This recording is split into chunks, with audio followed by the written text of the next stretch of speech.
Last Tuesday, I went dancing. I am 89 years old, and I went dancing, and I did not care even a little bit what I looked like doing it. And the young woman next to me, she could not have been more than 30. She leaned over and asked me what my secret was. And I laughed. Because the answer I gave her is not the answer anyone expects. It is not a vitamin. It is not a morning routine. It is not green juice or cold showers or any of the things people try to sell you in a bottle with a pretty label. It is something so simple and so completely free that most people walk right past it every single day without picking it up. I am going to tell you what it is. But first, I need to tell you about the 10 years I spent being old before I was old. Because that is the part nobody talks about. That is the part that matters. I turned 65, and something happened inside me that I did not give myself permission to question for a very long time. I started behaving like someone who was finished. Not dramatically, not all at once, just in small daily ways that accumulated into a posture, a way of moving through the world that said, I have had my turn, and now I am waiting. I stopped signing up for things because I told myself I was past the age for them. I stopped pursuing friendships with people younger than me because I assumed the difference would make me a burden. I stopped learning new things because learning felt like it was for people who had somewhere to put what they learned, some long future where the knowledge would be useful. I was 65, and I was rehearsing for a version of old age that I had absorbed from the culture around me without ever choosing it. An old age that is essentially a slow and polite disappearance. I want to tell you about a woman named Vivian. I met Vivian at a community garden in the summer of 1998. She was 79 years old, which seemed ancient to me at the time, though I smile at that now. Vivian was tending a plot next to mine, and she was wearing a bright yellow cardigan and earrings that were slightly too bold for a Tuesday morning. And she was singing something under her breath that I did not recognize. She had white hair that she wore in a way that said, I decided this, which is different from the way most people wear their hair, which says, this happened to me. I was drawn to her immediately, in the way you are sometimes drawn to people who have figured something out that you have not yet. We talked for 2 hours that morning. We talked about her garden and my garden. And then we stopped talking about gardens entirely and just talked. She told me she had taken up ceramics at 73 because she wanted to understand clay from the inside out. She told me she had a standing argument with a woman in her book club that had been going on for 6 years, and she treasured it completely because the woman was brilliant and wrong, and the argument kept her sharp. She told me she had fallen in love twice in her 70s, not with men, with ideas, with a piece of music that restructured something inside her, and with a book that made her furious for a month and then grateful for the rest of her life. She was not performing vitality. She was not trying to seem young. She was just entirely, completely, stubbornly present in her own life. And sitting next to her, I felt something shift in me that I did not have words for until much later. Vivian died at 86. Not sadly, which I know sounds strange, but is the truest way to say it. She died in the middle of a life she was still actively living. Her ceramics were drying on the shelf in her studio. Her book club had a meeting scheduled for the following Thursday. She had an argument she had not finished.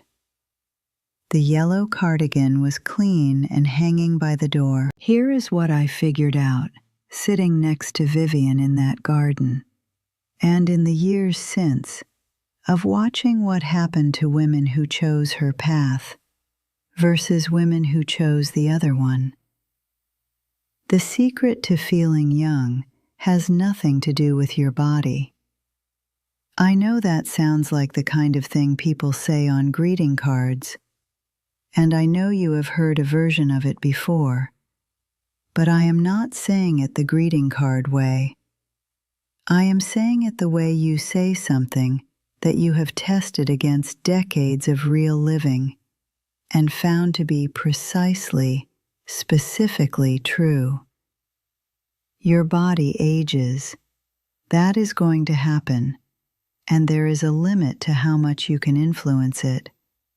And pretending otherwise is a form of dishonesty that costs you something. But the feeling of youth, the actual feeling, the curiosity and the aliveness, and the sense that the day in front of you holds something worth getting up for, that lives somewhere completely different. It lives in whether you are still reaching for something, whether there is still something out there that you do not know yet but want to. Whether the world still surprises you because you are still asking it questions. The women I have watched age the hardest, not in their bodies but in their spirits, are not the ones who got sick or the ones who lost people. Grief is universal, and it does not make you old.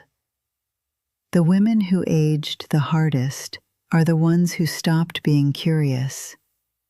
The ones who decided somewhere in their 60s or 70s that they had formed their opinions, and those opinions were settled now, and there was nothing left to revise. The ones who stopped making things. The ones who stopped having at least one friendship that surprised them. The ones who began every sentence about something new with, "I am too old for that," without examining whether that sentence was true or whether it was just comfortable. I have seen this go wrong across every decade I have lived through. I watched women in the 50s become old at 55. Because the culture handed them a very specific role, and they stepped into it and pulled the door shut behind them. The grandmother role, the finished role, the woman who now exists in service of others and has retired from having a self.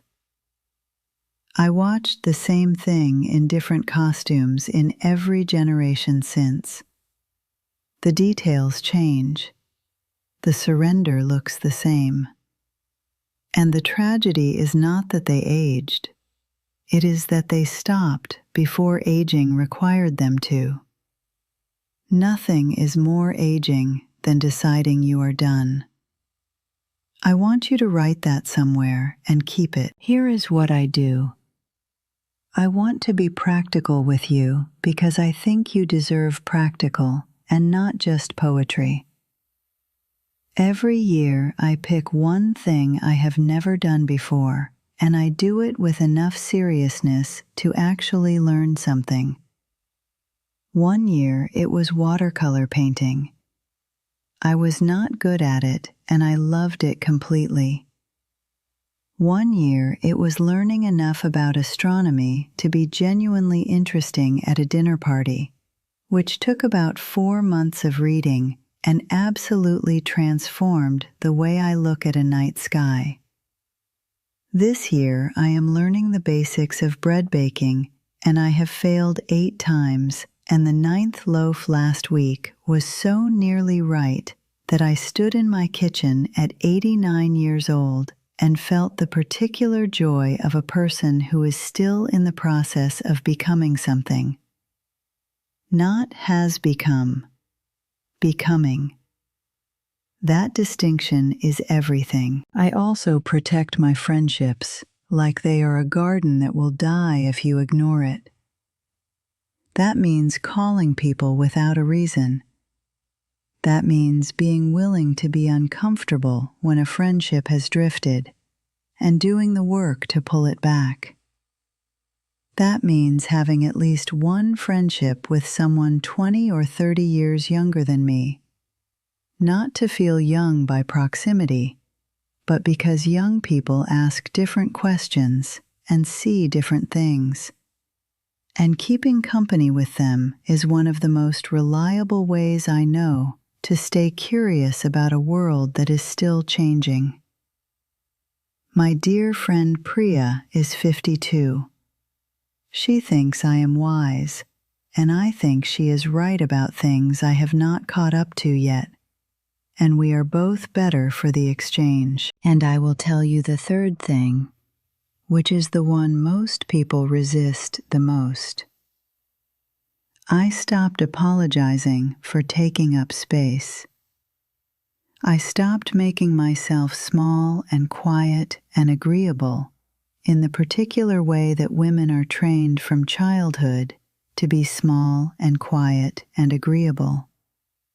The way that gets reinforced every decade until by the time you are 80, people expect you to sit in a corner and be grateful and not trouble anyone with your opinions. I stopped doing that somewhere in my early 80s, and the freedom of it, the sheer oxygen of it, I cannot explain to you how much energy I had been spending on the performance of smallness until I put it down and felt the difference. I have opinions. I share them. I take up exactly as much room as I need to. And I wear earrings that are slightly too bold for a Tuesday morning, because Vivian taught me that is exactly the right kind of earring for a Tuesday morning. You do not have to earn your vitality. You do not have to deserve your curiosity. You do not have to reach a certain level of achievement or wisdom or niceness before you are allowed to be fully alive in your own life. The aliveness is available right now, today, in this exact version of the life you are already living. But you have to choose it, actively and repeatedly, and sometimes against a culture that would prefer you to be a little quieter and a little smaller and a little more finished than you actually are. I went dancing last Tuesday. A woman asked me my secret. I told her this. She looked at me for a moment, and then she asked if I wanted to dance again. And I said yes, without even pausing to wonder if I should. That yes, that immediate, unhesitating, not performing anything yes. That is the whole secret. Say yes to the thing. Sign up for the class. Call the friend. Finish the argument. Start the project you have been circling for 2 years. Wear the earrings. You are not too old. You are just deciding whether to keep going. I decided a long time ago, and I have not stopped dancing since.